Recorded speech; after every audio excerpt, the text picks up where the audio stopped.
Imagine being 7 or 8 years old, excited for Halloween night, but something about it just doesn't feel right.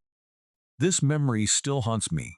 It was a chilly evening, and my mom was supposed to take my brother and me trick-or-treating like she always did.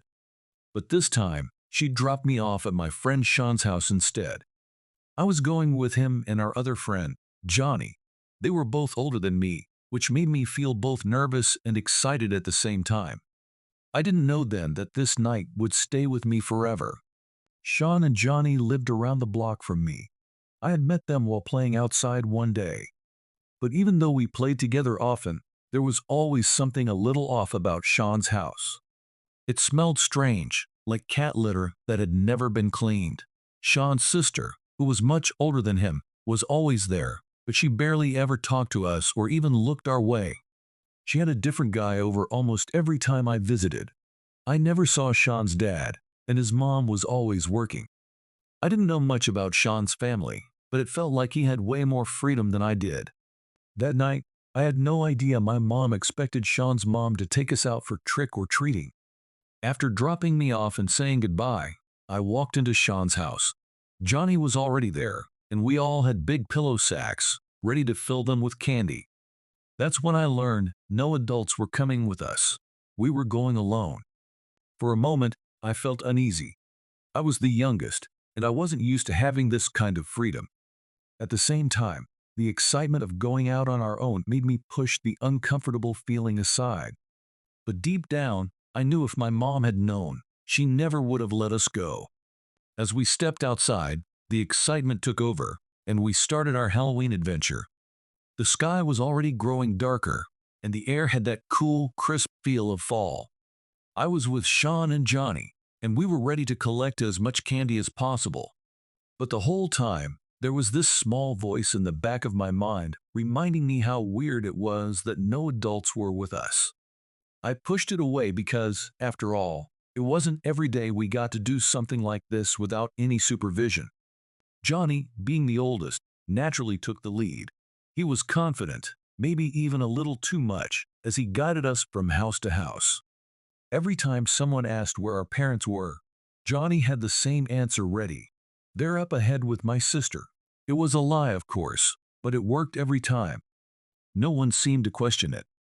We went from door to door, laughing, stuffing candy into our pillowcases, and feeling invincible. It felt like nothing could go wrong. But that tiny sense of unease I felt earlier never fully went away. Even as we enjoyed our freedom, something felt off about the night, and I couldn't shake the feeling that maybe we were in over our heads. As the night went on, the streets were filled with trick-or-treaters, and we blended right in. For the first couple of hours, it was all about the candy. We didn't have anyone telling us where to go or when to stop, and that freedom felt amazing. We weren't in a rush, and the more candy we got, the more determined we became to keep going. But I couldn't help but think about how my mom would have never let this happen if she knew we were out alone. Johnny and Sean seemed to be loving it even more than I was. They had that fearless energy, like they were in charge of the whole neighborhood. Every now and then, someone would give us a strange look or ask where the adults were. Johnny's lie worked without fail, but each time we got away with it, I felt a little more nervous. I knew my mom would be furious if she found out, but still, I followed along. I didn't want to be the one to ruin the fun. After a while, we stopped back at Sean's house to take a break. Sean heated up some frozen pizzas, and we sat around eating, laughing, and watching Halloween specials on TV. For a moment, it felt like a normal night with friends. But once Johnny left, and it was just Sean and me, I could feel that strange sense of freedom creeping in again, like we were pushing the limits of what we should be doing. We were young, it was dark, and we were about to head back out into the night, even farther away from the safety of home. After resting up and finishing our pizza, Sean and I decided we weren't done yet. It was dark by now, and most of the younger kids had already gone home. But we wanted more candy, so we grabbed our pillow sacks and set out again. This time, the streets were quieter, and there were fewer houses with lights on. It was a little eerie, but we didn't care. We were on a mission to hit every house we had missed earlier. As we walked through the dimly lit streets, we tried our luck with houses that still had decorations up, hoping they hadn't run out of candy. Some doors didn't open, and the ones that did, people made comments like, "Aren't you boys a little young to be out alone this late?" We shrugged it off, but every comment made me feel a bit more uncomfortable. I kept glancing around, half expecting to see someone following us or watching us from the shadows. We wandered farther away from Sean's house, further than we had ever gone before. The excitement of being out on our own was still there, but the streets felt different now. The houses were more spread out, and there weren't many people around anymore. The deeper into the neighborhood we went, the quieter it got. We were out in the open, but it felt like we were completely alone. The further we ventured into the neighborhood, the darker and more isolated it became. By now, it had to be well past 8 p.m., and the streets that were once alive with trick-or-treaters had fallen silent. Only a few porch lights remained on, casting long, eerie shadows across the sidewalk. Sean and I pushed forward, determined to cover the last few blocks before calling it a night. We moved from house to house, but fewer doors opened. The handful of people who did answer gave us concerned looks, as if they were wondering why two young kids were still out so late and by themselves. "It's getting pretty late, boys," one man said, handing us a small handful of candy. His words lingered in my mind, making the quiet night feel even more unsettling. We had wandered into a part of the neighborhood that neither of us knew well. The houses were spaced farther apart, and many of them looked empty or abandoned for the night. There were barely any other kids out now, and the few people we passed were hurrying back home. The streets felt empty, like we had gone beyond where we should have. I could feel the excitement fading, replaced by a nervous tension that I couldn't shake. But we didn't turn back. We kept going, further away from the familiar streets, unaware of what was waiting for us ahead. As we continued down the street, we noticed a man a few houses behind us. He was pushing a stroller and walking slowly, almost like he was following us. At first, we didn't think much of it, probably just a dad out late with his kid. But there was something off about the way he moved. He wasn't in a rush, and his footsteps seemed to echo in the silence of the night. Then we heard him softly shushing and humming, like he was trying to keep a baby asleep. Before long, the man had caught up to us. "How's the trick or treating going, boys?" he asked in a calm, almost too friendly voice. Sean and I exchanged a quick glance before answering. "Good," he smiled and said. "It's getting late. I'm heading home now, but I've got a bunch of candy left. You guys want the rest?" At that moment, we both thought we'd hit the jackpot. Free candy, and lots of it. Who wouldn't want that? Sean asked what kind of candy he had, and the man gestured to the bag hanging off the stroller handle. "All kinds," he said. "Didn't get to give much out since I wanted to take my daughter for a little walk. The stroller was covered by a hood, so we couldn't see the baby, but he explained she was asleep. He told us his house was just up ahead and offered to take us there." Without thinking too much about it, we agreed and began following him down the street. But as we walked, I started to notice something. The street was empty, and there was no one else around.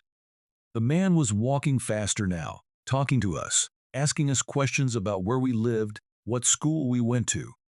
I let Sean do most of the talking, but something about the whole situation felt wrong. The further we walked, the more uneasy I became. As we followed the man, the uneasy feeling in my stomach grew stronger. We had been walking for several minutes, and the street seemed to get darker and quieter with each step. Something didn't feel right. He kept chatting with us, asking innocent questions, but there was something strange about his tone. He leaned down every so often to talk in a high-pitched voice to his sleeping daughter, hidden beneath the stroller's cover. Then he'd turn back and smile at us, like nothing was wrong. When we finally reached his house, I expected him to grab the candy from his bag right there on the porch. But instead, he unlocked the front door and pushed the stroller inside. "Come on in," he said, casually waving us forward. Sean didn't hesitate. He stepped inside first. I followed, but I couldn't shake the growing discomfort. Something about being in this man's house made my skin crawl. I glanced around the dimly lit living room, trying to stay calm. The man left the door open when I asked, but that didn't make me feel any better. He pushed the stroller further into the room, saying he'd go get the candy from the kitchen. The stroller, though why leave the candy all the way inside? Why not just hand it to us at the door? I nudged Sean and whispered, why would he leave the candy so far away? But Sean didn't respond. Instead, he walked over to the stroller and lifted the cover to see the baby. The look on his face said it all. Without a word, he turned and rushed back toward me, his voice low and urgent. "Let's go," he whispered, and that was all I needed to hear. We bolted out of that house without looking back, fear finally catching up to us. We ran as fast as we could, my heart pounding in my chest. I didn't know exactly what Sean had seen, but I didn't need to. The look on his face was enough. The pillow sacks filled with candy felt like they weighed a ton, making it harder to run, but I didn't care. I just wanted to get as far away from that house as possible. The moment we hit the sidewalk, we heard a voice call out behind us. "Excuse me." A woman came running toward us from across the street. Breathless and scared, we stopped as she got closer. She asked if we knew the man in the house, and Sean, still catching his breath, blurted out the truth. He offered us candy, but the baby in the stroller was fake. That's when the woman's face changed. She looked worried, even angry. "That man doesn't have a child," she said firmly. "I've seen him before, and I knew something was off when I saw him walking by with you boys." Without waiting for an answer, she led us to her car, saying she would drive us home. Normally, the idea of getting into a stranger's car would have been terrifying, especially after what just happened. But somehow, I trusted her. As we drove, the reality of what we had escaped started to sink in.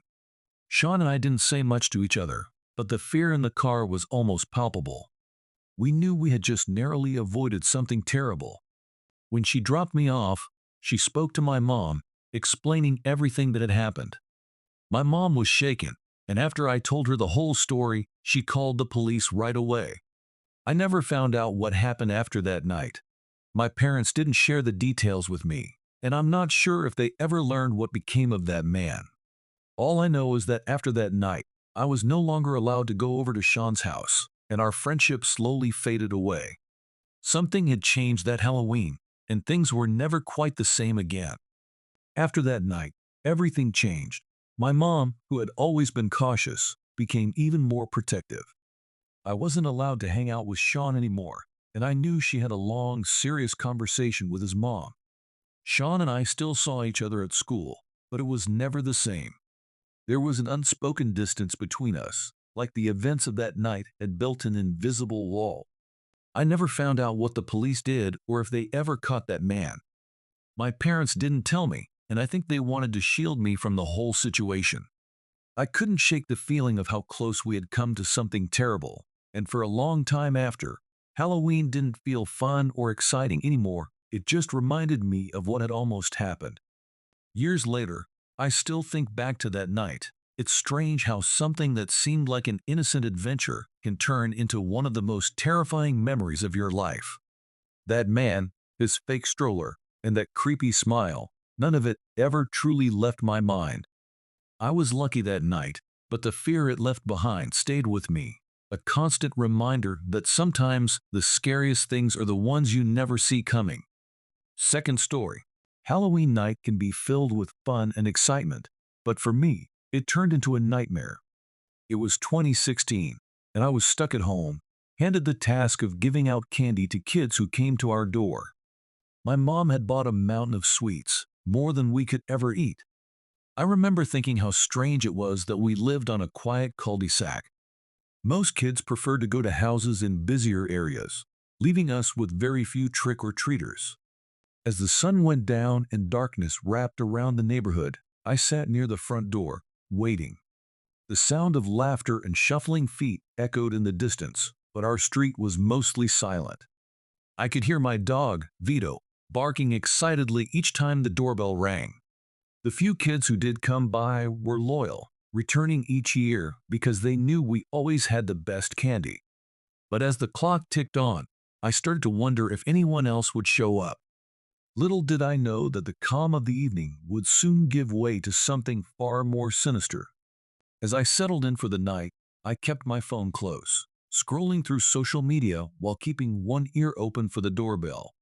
The evening started off just like any other Halloween. The air was chilly, and the smell of autumn leaves filled the breeze.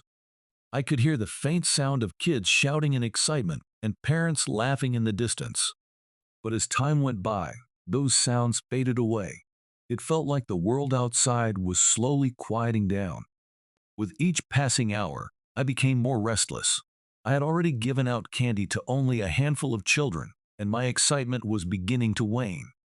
The clock struck 8, then 9, and still no one came. The once vibrant street now lay silent, making me feel oddly isolated. Vito curled up beside me, sensing my unease. I couldn't help but feel a mix of disappointment and loneliness. I just wanted to enjoy the thrill of Halloween like everyone else, but it seemed our cul-de-sac had been forgotten. Little did I know, the night was far from over, and something unsettling was about to unfold. The minutes dragged on, and I couldn't shake the feeling that something was off. I had handed out a few bags of candy, but it was nowhere near the mountain my mom had prepared. With a sigh, I got up to refill the bowl, hoping that the sound of candy rustling would attract more trick-or-treaters. Vito, ever the eager little watchdog, perked up at the sound of the doorbell ringing again. Each chime sent a rush of excitement through me, and I quickly made my way to the door. Opening it, I found a small group of kids dressed in colorful costumes. Their laughter and cheers brought a smile to my face. I handed out the candy, feeling a spark of joy as they thanked me and ran off into the night. But after they left, the street fell silent once more. I closed the door and glanced outside, hoping to see more children, but the only thing I saw was darkness creeping in. I turned back to the living room, feeling the weight of the quiet pressing down on me. The fun of Halloween had turned into a strange stillness, and it felt like I was the only one left awake in a world that had gone to sleep. As I settled back down, I couldn't shake the feeling that the night was just waiting for something to happen, like a storm building up just out of sight. Just when I thought the night would pass quietly, the doorbell rang again. I glanced at the clock and noticed it was around 9:30 p.m., much later than I expected any trick-or-treaters to be out. Vito started barking wildly, his little body bouncing with excitement. I opened the door, expecting another group of kids ready for candy. Instead, I was met by a tall man in a clown costume, his face hidden behind a scary mask that seemed to grin at me in the dim light. His large frame loomed over me, making my stomach twist with unease. I felt a chill run down my spine, and my instincts screamed for me to shut the door. But he waved, pointing at a brown sack in his hands that looked almost empty. "Hey there, do you have any candy left?" he asked, his voice deep and playful, but something about it sent shivers through me. I felt an urge to slam the door shut, but instead, I stood frozen, unable to find my voice. "Sorry, we don't have any more candy," I finally managed to say, the words coming out in a shaky whisper. His smile faltered for just a moment, but then he tilted his head, looking at me with an odd mixture of friendliness and something darker. "Oh, come on. Don't you want to share the fun?" His words felt off, like a heavy fog pressing down around me.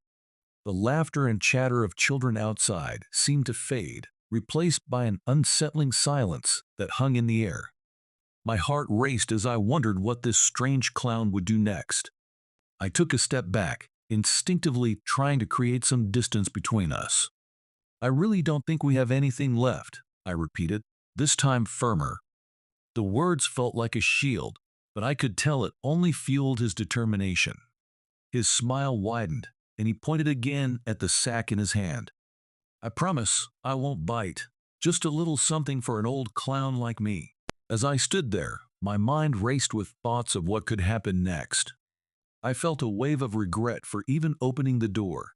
The small thrill of the evening had quickly turned into a gut-wrenching fear. Vito continued to bark from inside, sensing my unease. "Please just go," I thought desperately, but my voice betrayed me. The clown shifted slightly, tilting his head as if trying to gauge my reaction. I felt a knot form in my stomach as he raised his hand and pointed at the door behind me. "Are you sure? I've got some really good treats here," he insisted, his tone now tinged with something almost sinister. I could see the shadow of his large frame growing larger in the doorway, and a surge of panic gripped me. My instincts screamed that this was not just a harmless trick or treater. With every moment that passed, my regret for opening the door deepened, and I knew I needed to end this encounter quickly. As the silence stretched between us, a sense of dread settled in the pit of my stomach.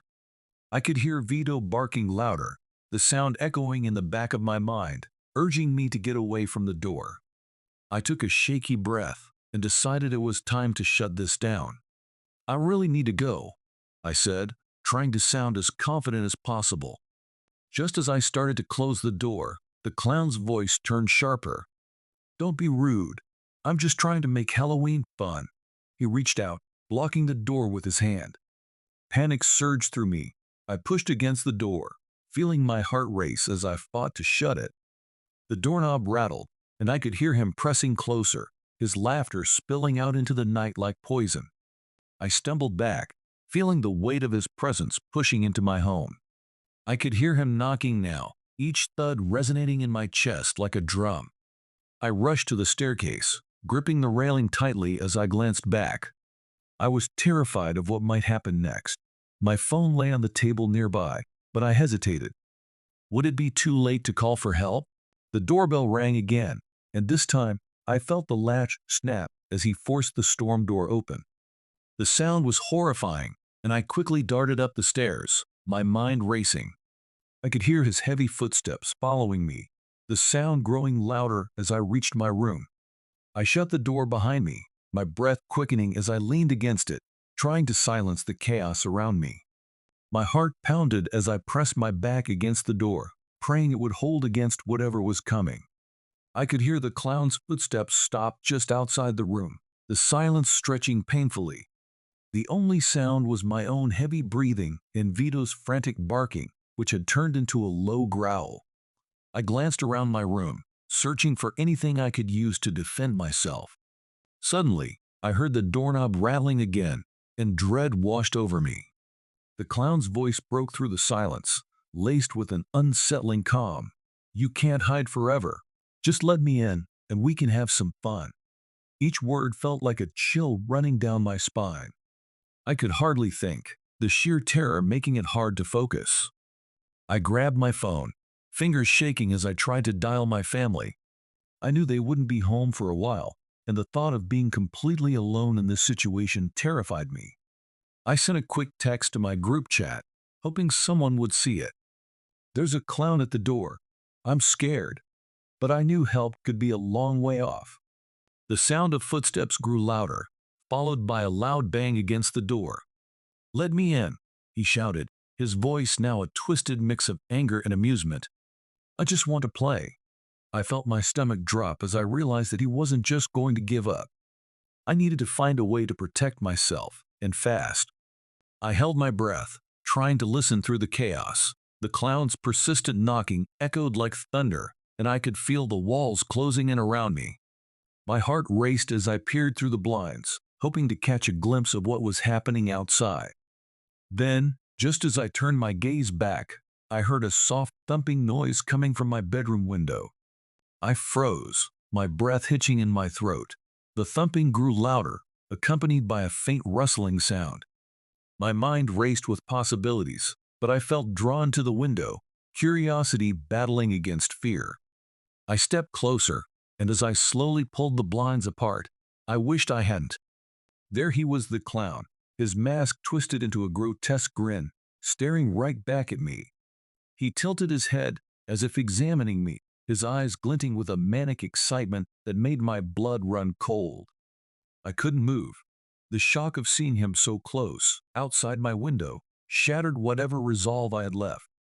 I wanted to scream, but the sound caught in my throat, replaced by pure terror.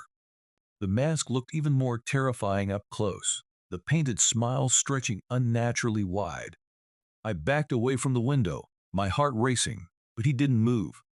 Instead, he pressed his face against the glass, his breath fogging it up. "Hey, there you are. I thought you might be hiding," he taunted, his voice a low whisper that sent shivers down my spine. In that moment, I realized I was trapped, and the nightmare I had feared was happening right outside my door. In a panic, I stumbled backward, my mind racing for a way out of this nightmare. My heart felt like it was pounding against my ribcage as I ran to my parents' bedroom, hoping to find safety there. I quickly locked the door behind me, my fingers shaking as I dialed 911.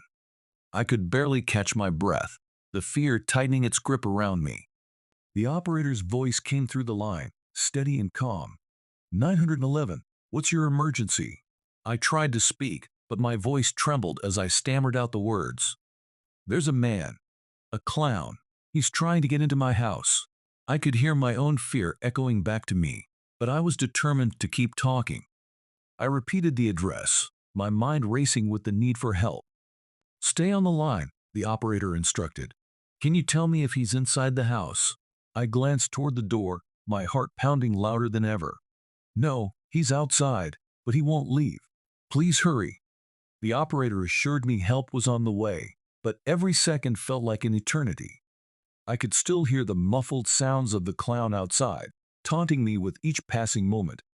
I hung up and glanced at the window again, terrified of what I might see. He was still there, watching me with that same twisted smile.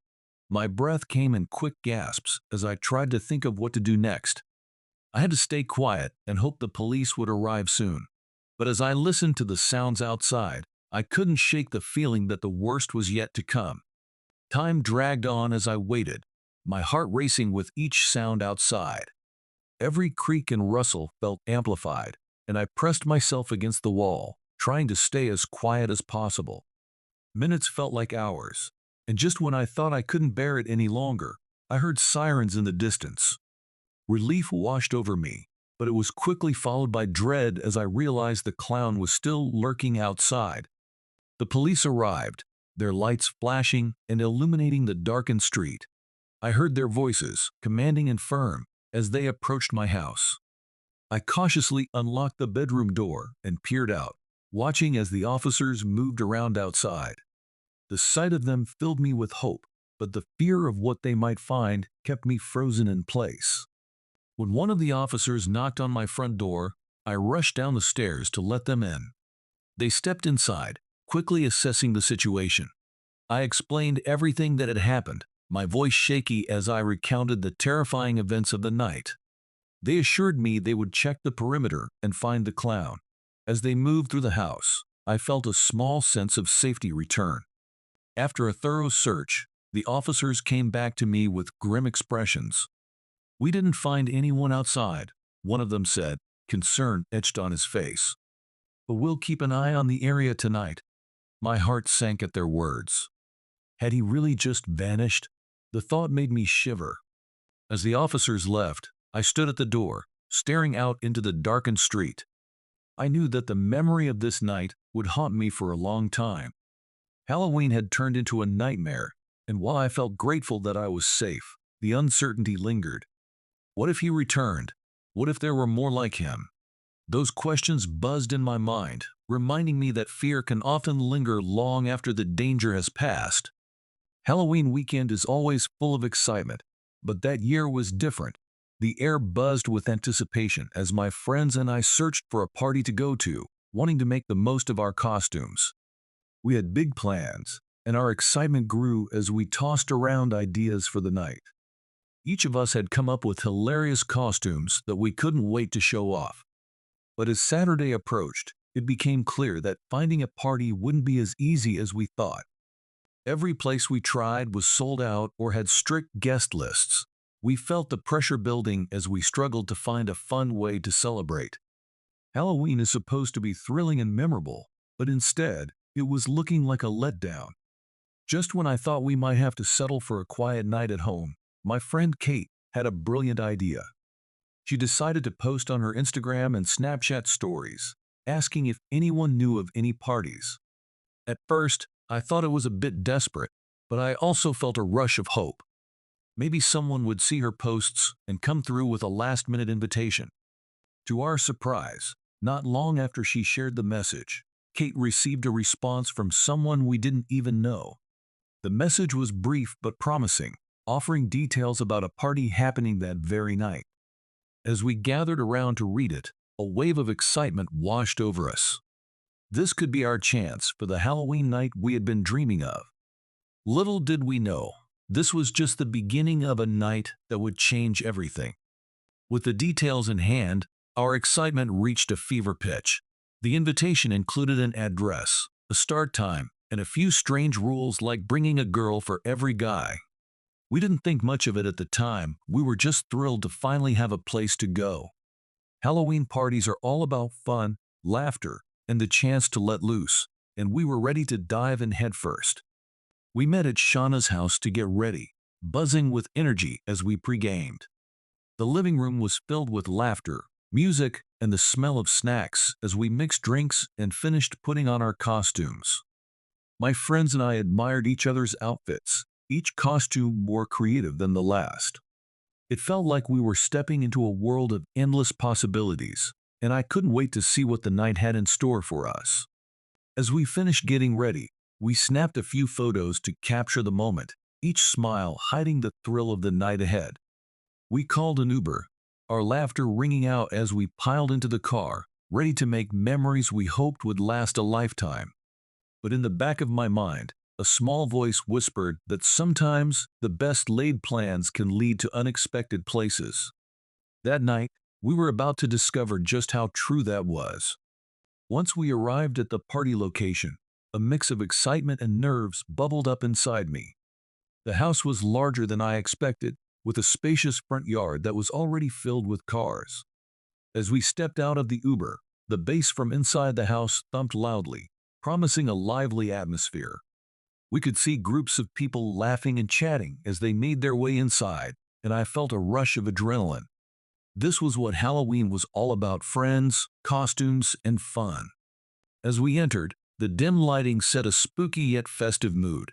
The place was packed with people, and the decorations were just the right mix of creepy and colorful.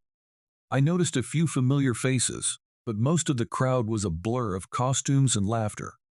In the chaos, I caught sight of Kate as she scanned the room, her excitement almost palpable. Just then, John, an older man who introduced himself as the host's dad, approached us. His smile was wide, and he seemed eager to make sure we felt welcome. He asked for our names and offered to take our drinks and put them in a cooler. At first, I thought it was a generous gesture, but something about his presence felt a little off. Why was a man in his 50s so involved in a party filled with college students? I pushed the thought aside, wanting to focus on having a good time. After all, it was Halloween, and the thrill of the night beckoned us to dive deeper into the celebration. As we settled into the party, the atmosphere buzzed with energy. The music pulsed through the air, and laughter filled every corner of the room. We quickly got into the party spirit, grabbing drinks and mingling with the crowd. The energy was infectious. Everyone was excited to celebrate Halloween together. It felt like a perfect escape from our everyday lives. Kate shared the details she had received about the party, and we all noted the quirky rules. The idea of needing to bring a girl for every guy seemed odd, but we brushed it off, chalking it up to party banter. The rules didn't matter much to us at that moment. We were just happy to be part of the fun and to meet new people. As we moved deeper into the house, I noticed a large cooler filled with drinks, and the sight made my mouth water. We grabbed some cans, chatting and laughing as we played games like beer pong. The competitive spirit kicked in, and we challenged other partygoers, trying to show off our skills. The night was everything we had hoped for: lively, thrilling, and full of promise. We lost ourselves in the excitement, completely unaware of the unsettling events that were quietly unfolding around us. Upon entering the house, the vibe hit us like a wave. The dim lighting created an intimate atmosphere, punctuated by flashes of orange and purple from Halloween decorations. Ghosts hung from the ceiling, and creepy cobwebs adorned the corners, giving the space an inviting yet eerie feel. The sound of laughter and music blended together, making it hard not to feel exhilarated. We pushed our way through the crowd, our excitement building as we passed clusters of people chatting and dancing. Everyone seemed to be in high spirits, eager to enjoy the night. My friends and I exchanged glances, our eyes shining with anticipation. It felt like we had stepped into a different world, a place where worries faded away, replaced by the thrill of the evening. As we made our way to the main room, I noticed people playing drinking games and others huddled around tables filled with snacks. The aroma of pizza and chips wafted through the air, making my stomach growl. I turned to my friends, suggesting we grab some food before diving into more games. We laughed and pushed our way to the snack table, ready to indulge in the Halloween feast that awaited us. Everything felt perfect, and I couldn't help but think that this was going to be a night to remember. But little did I know, the darkness was lurking just beneath the surface, waiting to reveal itself. As we grabbed our snacks, I caught sight of John again, the man who had introduced himself as the host's father. He seemed to be everywhere, chatting with guests and pouring drinks for anyone who would accept. His friendly demeanor was hard to ignore, but something about his presence felt oddly unsettling. He was much older than the typical partygoer, and while he made an effort to engage with everyone, it felt like he was trying too hard to fit in. "Hey, you girls look fantastic," he exclaimed, waving us over as he filled another cup. He poured a mix of colorful liquids, and I couldn't help but wonder what exactly was in those drinks. "You've got to try this. It's my special recipe," he insisted, handing us each a cup. I took a cautious sip, the taste sweet, but with an underlying kick that made me suspicious. My friends exchanged glances, a silent agreement passing between us that we should be careful. As the night wore on, I noticed John lingering near our group more than I liked. He would lean in too close, asking personal questions about our lives and college experiences. Each time he approached, I felt a strange chill creep up my spine. It was as if he thrived on the attention, feeding off our youthful energy. I pushed those thoughts aside, convincing myself I was being paranoid. After all, it was a party, and we were there to have fun. But in the back of my mind, I couldn't shake the feeling that something was off about him, and I silently hoped my instincts were wrong. As the party continued, the energy in the room grew more intense. Laughter and cheers erupted as teams competed in beer pong, and we quickly joined in on the fun. The games were loud and chaotic, with friends cheering and teasing one another. I felt the adrenaline rush of competition, but I also noticed John watching us from the sidelines, his presence looming like a shadow. He seemed to take a special interest in our group, constantly approaching with more drinks and encouraging us to try new things. "You ladies are too young to be playing without some real fun," he would say, handing us shots and cocktails. Each time he did, I felt a knot tighten in my stomach. It was hard to enjoy the games with him hovering nearby, his eyes gleaming with an unsettling enthusiasm. Despite my growing discomfort, I tried to focus on the party. My friends and I danced and laughed, caught up in the thrill of the night. The music thumped loudly, and I felt myself loosening up, the alcohol taking effect as the world around me faded into a blur of color and sound. But every so often, I would glance over at John, who was still watching, his smile never faltering. It was hard to shake the feeling that he was calculating something beneath that friendly facade. The air was thick with excitement, but I couldn't help but feel a creeping sense of unease settle in the back of my mind. As the night wore on, the fun began to blur into chaos. I could feel the alcohol coursing through my veins, loosening my inhibitions, but also clouding my thoughts. One moment, I was laughing with my friends, and the next, everything began to swirl around me. It was as if the music and voices faded into a dull hum, and I struggled to keep my focus. Then it happened. One moment, I was holding a drink, and the next, my vision darkened. It was like someone had flipped a switch, and the world around me vanished in an instant.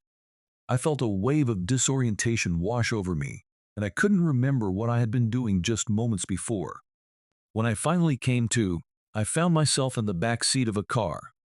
Confusion flooded my mind as I blinked against the bright lights from street lamps outside. My friends were there, but their faces looked blurred and distant. "What happened?" I croaked, my voice sounding strange to my own ears. They exchanged worried glances, and I could see the concern etched on their faces. I struggled to piece together the events of the night. Had I passed out? Was I still at the party? Panic gripped me as I recalled snippets of the evening, John hovering near us, his drinks, the games. It all felt like a hazy dream. My heart raced as I tried to shake off the confusion, but I knew something wasn't right. Something had happened that night, and I felt a sinking dread settle in my stomach as the reality began to dawn on me. As I blinked away the fog in my mind, my phone buzzed beside me, jolting me further into reality. I fumbled for it, my hands shaking as I opened the screen. There were several messages, and my heart sank when I saw they were all from an unknown number. I quickly scanned through them, my stomach twisting as I read the chilling words. The first message simply said, "Hey, it's John. You look so cute tonight." My skin crawled as I realized this was the same man who had been so overly friendly at the party. I felt a wave of nausea hit me. How did he get my number? As I read further, my knees turned to horror. "Where did my favorite girl go? I'm missing you." Followed by, "I'm here. Can you come to the door?" I felt a chill run down my spine. My heart raced as I read the timestamps, all from just after I had blacked out. I couldn't remember anything after that point, and the thought of him waiting outside my house sent a rush of fear through me. I quickly showed the messages to my friends, their faces paling as they processed the implications. Did he roofie you?" One of them whispered, her voice trembling. I couldn't speak. The feeling of being violated washed over me, mixing with the horror of realizing how close I had come to something terrible. My mind raced with thoughts of what could have happened while I was out.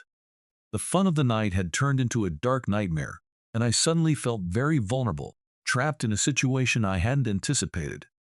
As the reality of the messages sunk in, panic surged through our group. We knew we had to take action, but the fear of what John might do if he discovered we were onto him weighed heavily on our minds. I felt a wave of dread wash over me as we discussed our next steps, the urgency growing with each passing moment. One of my friends suggested we report the incident to the police, and though it felt daunting, we all knew it was the right thing to do. I quickly dialed 911, my hands trembling as I recounted the night's events to the operator. "There's a man. He's been texting me, and I think he might have drugged me at a party. I don't know where he is now," I said, my voice shaking. The operator assured me help was on the way, but I felt a growing sense of unease. We waited anxiously, glancing at the door as if expecting John to show up at any moment. Finally, the sound of sirens broke through the tension, and the relief that washed over us was palpable. When the police arrived, they listened carefully as we shared everything we knew. The party was at a vacant house, one officer explained, their expression serious. "We received complaints about noise from neighbors. We'll check it out." My heart raced as I thought of John still being out there, possibly lurking in the shadows. The officers took our statements, writing everything down, and I could see their concern growing as they learned more about the situation. They assured us they would investigate and find John, but as they left, a sense of dread still hung in the air. What if he disappeared? What if we were too late? The thought left me feeling helpless and shaken, the lingering fear that he could still be out there ready to strike again. As the police drove away, an unsettling silence settled over our group. We stood in a tight circle, the weight of what had happened hanging heavily in the air. I felt a mix of relief that we had taken action, but it was overshadowed by the anxiety of what might still happen. The realization that a man like John could so easily infiltrate our fun night left me shaken. In the days that followed, I couldn't shake the feeling of being watched. Every time my phone buzzed, my heart raced, fearing it might be another message from him. I avoided social media, terrified of seeing his face or any reminders of that night. Each time I heard laughter outside or the sound of a doorbell, my stomach twisted in knots. Halloween, once a holiday I cherished, had morphed into a reminder of that terrifying night. My friends and I tried to go back to our normal routines, but the laughter felt hollow, and the thrill of the season was tainted. I constantly replayed the events in my mind, wondering if there were signs I had missed. What if there were others like him? The world felt more dangerous now, and I realized how quickly a night of fun could turn into a nightmare. Every shadow seemed to loom larger, every stranger felt like a potential threat. I vowed to stay vigilant, knowing that my perception of safety had forever changed. The lingering fear became a part of me, a reminder to trust my instincts and be cautious. I had faced something terrifying, and while I was grateful to have escaped, I understood now that the darkness can creep into the brightest moments, waiting for the right time to strike.